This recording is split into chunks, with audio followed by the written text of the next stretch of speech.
Vipin house के भीतर एक छोटे से आंगन में तेज हवा के साथ एक भयंकर औरा आगे पीछे हो रही थी।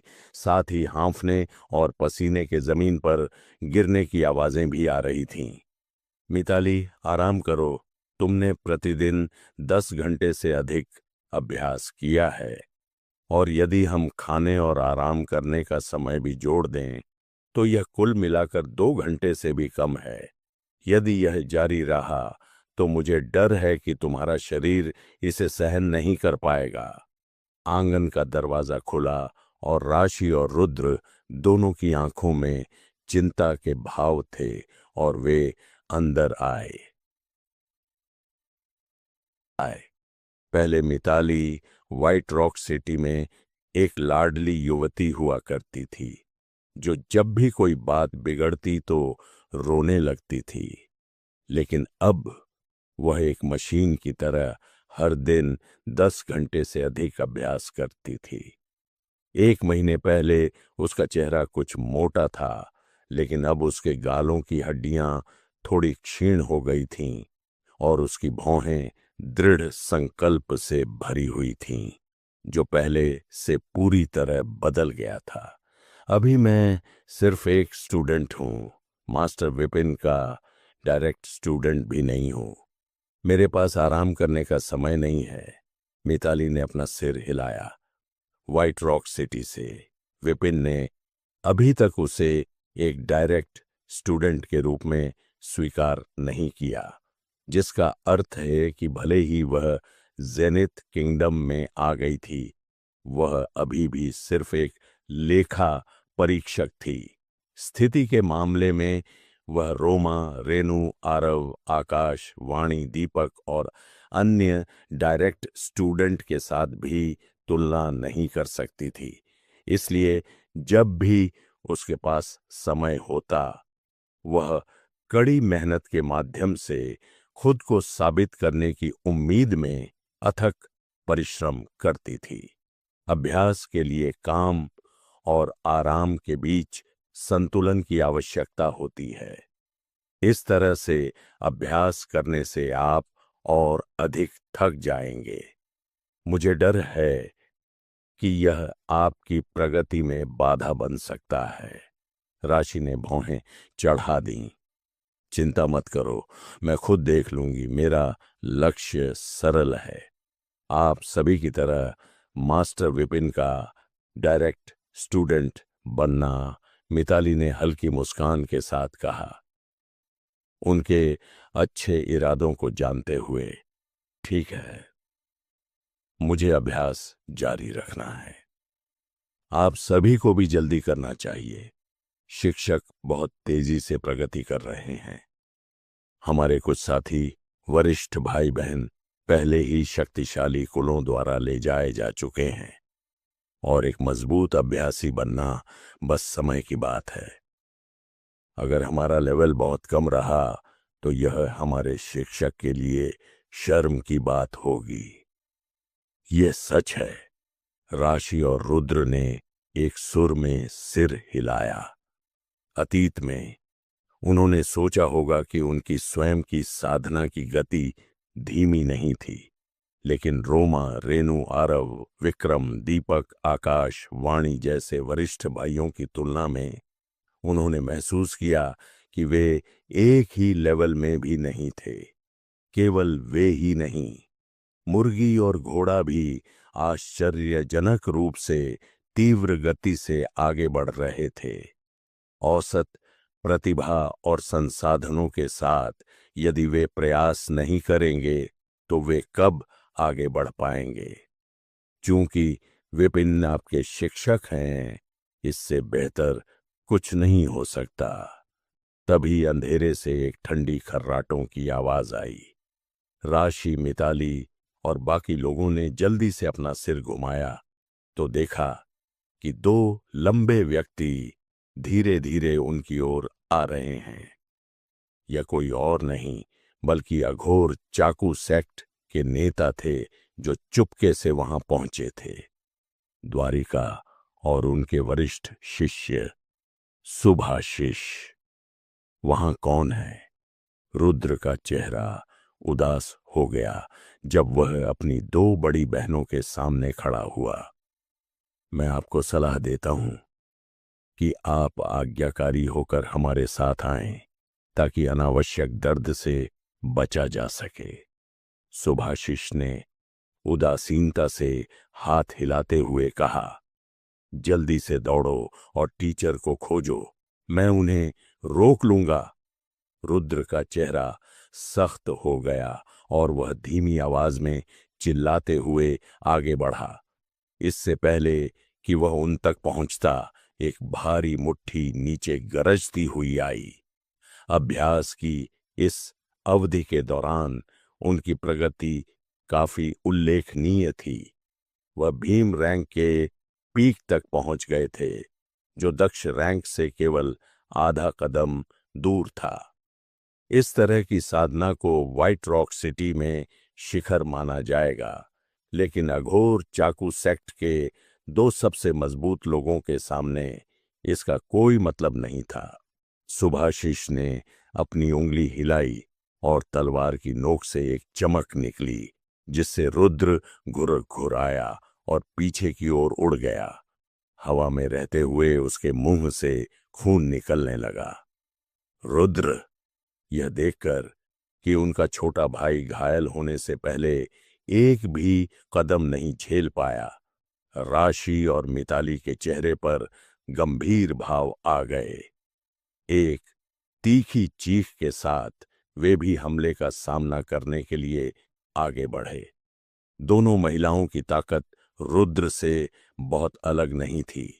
वे अभी अभी धर्म रूप क्षेत्र में पहुंची थीं और उनकी बुनियादी बातें ठोस थीं। उनका हर कदम ताकत से भरा हुआ था। हालांकि सुभाशिष की तुलना में जो स्टार रिवर लेवल 3 पीक पर थे, वे बहुत पीछे रह गए और सुभाशिष के सिर्फ 2 झटकों के बाद दोनों को लगातार पीछे हटना पड़ा। मूर्ख जो मौत को आमंत्रित करते हैं। सुभाशिष ने उन तीनों को पीछे धकेलते हुए हल्के से नाक भौं सिकोड़ी।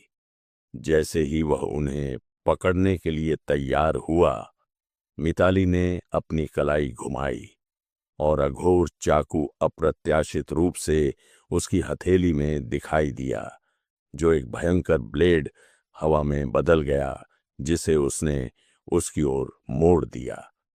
अघोर चाकू तकनीक? सुभाशिष आश्चर्यचकित रह गया। उसकी आंखें आश्चर्य से भर गईं। आप भी अघोर चाकू भाग्य का अभ्यास कर रहे हैं। लड़की की तलवारबाजी बहुत ही रिफाइन थी। हालांकि उसकी शक्ति सीमित होने के कारण बहुत मजबूत नहीं थी, लेकिन ब्लेड की हवा से निकलने वाली भयंकर आभा ने उसे भी एक स्पष्ट भय का एहसास कराया। यह उनके शिक्षक द्वारा सिखाई गई तकनीकों से पूरी तरह अलग था। यह और भी अधिक बलशाली और शक्तिशाली लग रहा था। यह कि एक लड़की उस जैसे बड़े आदमी से भी अधिक जोरदार तरीके से तलवारबाजी कर सकती है, ऐसी बात कहना अविश्वसनीय सोचनीय होगा। वह अघोर चाकू डेस्टिनी का अभ्यास कर रही है, जिसे मैंने नहीं सिखाया। मैं भी इसे महसूस नहीं कर सकता। उसने बड़बड़ाया। उसे जिंदा पकड़ो। हमें उससे अच्छी तरह से पूछताछ करनी चाहिए। द्वारिका ने लड़की की तलवारबाजी पर ध्यान दिया और अपनी भौं उठाई। हाँ, सुभाशिष ने शब्दों को बर्बाद करने की हिम्मत नहीं की। एक झटके से उसने मिताली के अघोर चाकू को दूर फेंक दिया। फिर एक हथेली का प्रहार लड़की के कंधे पर लगा। धमाका। मिताली पीछे की ओर उड़ गई। उसके शरीर से हवा में खून बहने लगा और वह जमीन पर गिर पड़ी और हिलने में असमर्थ हो गई। मुझे बचाओ।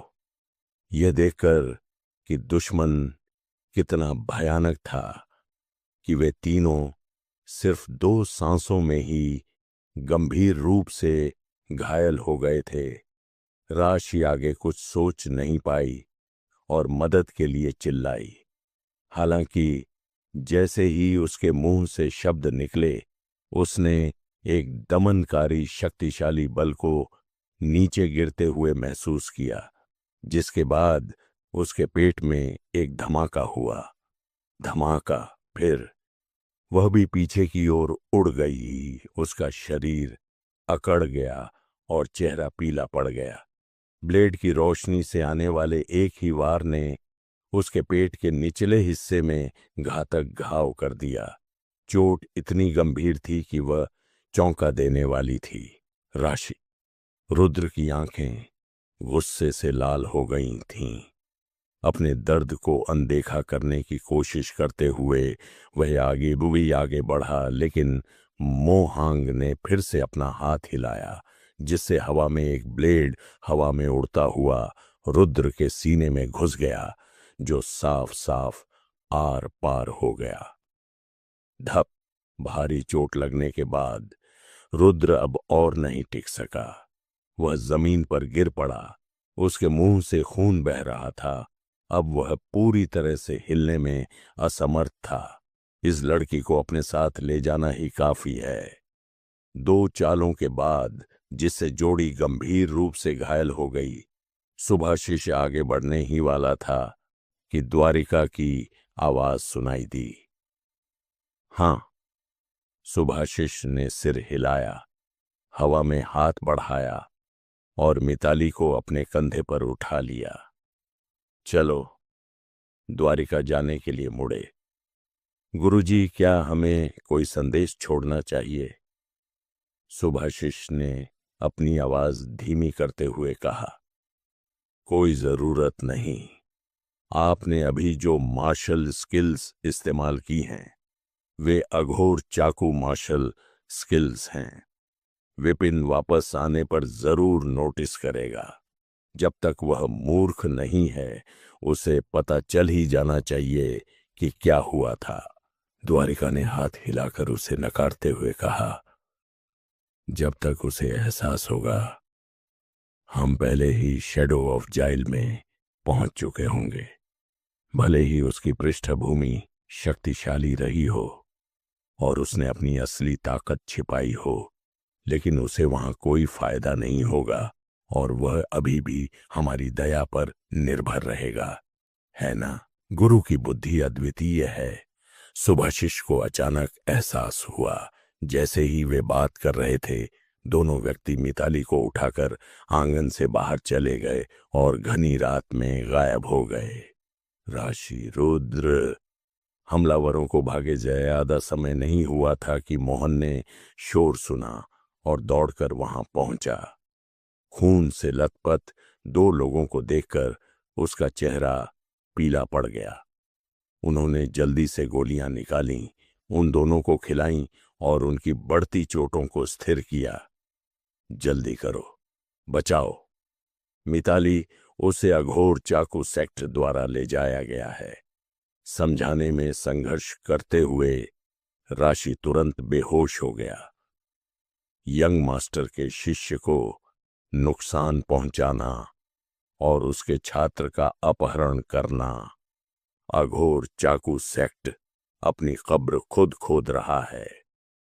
गंभीर रूप से घायल दंपत्ति को तत्काल उपचार के लिए उनके कमरों में ले जाने के लिए लोगों को भेजने के बाद मोहन ने अपनी मुट्ठियां भींच लीं। उनकी निगाहें बर्फीली और तीव्र थीं।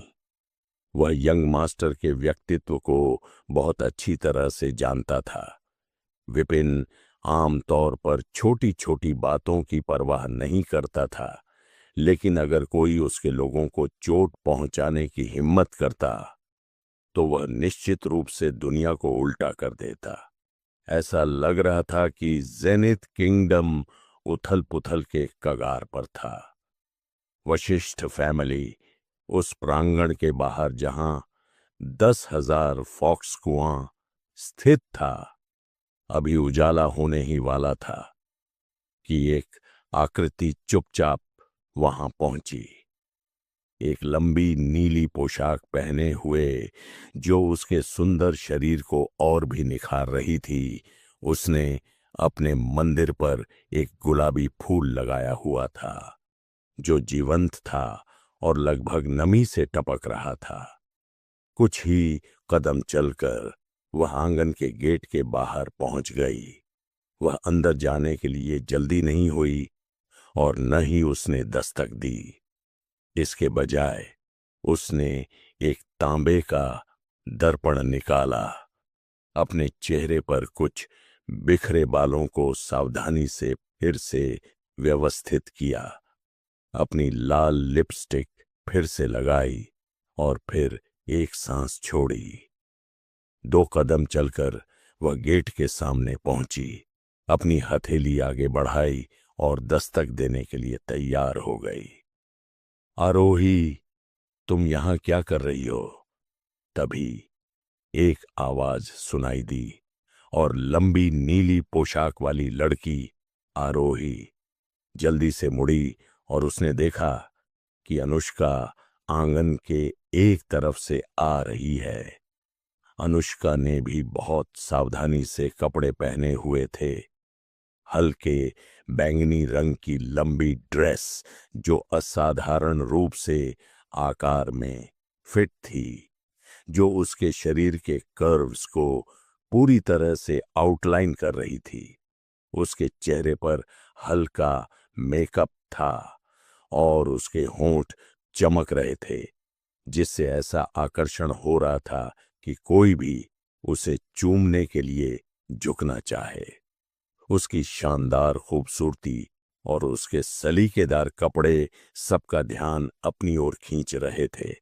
लेकिन सबसे हैरान करने वाली बात यह थी कि उसने एक खास तरह का लंच बॉक्स पकड़ा हुआ था। उसके करीब पहुंचने से पहले ही हवा में एक खुशबू फैल गई। मैं तो बस देखने ही आई थी। तुम क्या कर रही हो? तुम यहां क्या कर रही हो? आरोही ने जल्दी से अपने हाथ अपनी पीठ के पीछे छिपा लिए, हकलाते हुए, मैं विपिन के लिए कुछ खाना लाने आई हूं। ये वही सूप है जिसे मैंने अजात शत्रु से सुबह जल्दी उठकर उसके लिए पकाने को कहा था। अनुष्का ने अपने हाथ में लंच बॉक्स उठाया। खाना लाना? उसके पास पहले से ही लावण्या है। क्या आपके लिए ऐसा करना अनुचित नहीं है? आरोही ने भौहें सिकोड़ी। मैंने 2 हिस्से बनाए, एक फू यिंगेंग के लिए भी। मुझे इन चीजों की परवाह नहीं है, जब तक वह मेरे हाथ के बने खाने का एक निवाला खा लेता है, मुझे संतुष्टि रहेगी। अनुष्का मुस्कुराई। तुम भी यहां खाना नहीं ला सकती हो, है न? मुझे मत बताना कि तुम रास्ता भटक गई थी और गलती से यहां आ गई। मैं मैं हाँ, मैं भी खाना लाई हूं। आरोही को जब पकड़ा गया तो वह शर्मा गई। उसने अपने हाथों को अपनी पीठ के पीछे से आगे की ओर लाया और वास्तव में उसके हाथ में एक लंच बॉक्स भी था, जिसमें से खाने की खुशबू आ रही थी। सुबह सुबह सूप पीना पेट के लिए अच्छा नहीं है। यह दलिया है जिसे मैंने शशांक से सुबह सुबह विपिन के लिए बनवाया था। दलिया बहुत मीठा है। मैंने विशेष रूप से बुलेल शाह से डीप फ्राइड फ्रेंच फ्राइज और सोया चाप बनाने के लिए कहा था। तभी रश्मिका वहां आई और अपने हाथ में नाश्ता उठाया। विपिन निश्चित रूप से मेरा नाश्ता खाएगा। वह निश्चित रूप से मेरा खा जाएगा। आरोही ने अपनी भौहें उठाईं। यहां बहस करने का क्या मतलब है? अगर हम दरवाजा खटखटाएं और अंदर जाएं, तो क्या हमें पता नहीं चलेगा कि वह किसका खाना खाना चाहता है? तब वो भी एक चिढ़ाने वाली आवाज सुनाई दी और रागिनी वहां चली आई। रागिनी, तुम भी विपिन के लिए कुछ खाना लाई हो। यह देखकर कि वह नाश्ता भी पकड़े हुए थी, अनुष्का के चेहरे पर नाराजगी झलक उठी। बिल्कुल नहीं, मैं बस लावण्या को खाना पहुंचा रही हूं और संयोग से विपिन के लिए भी कुछ ले आई हूं।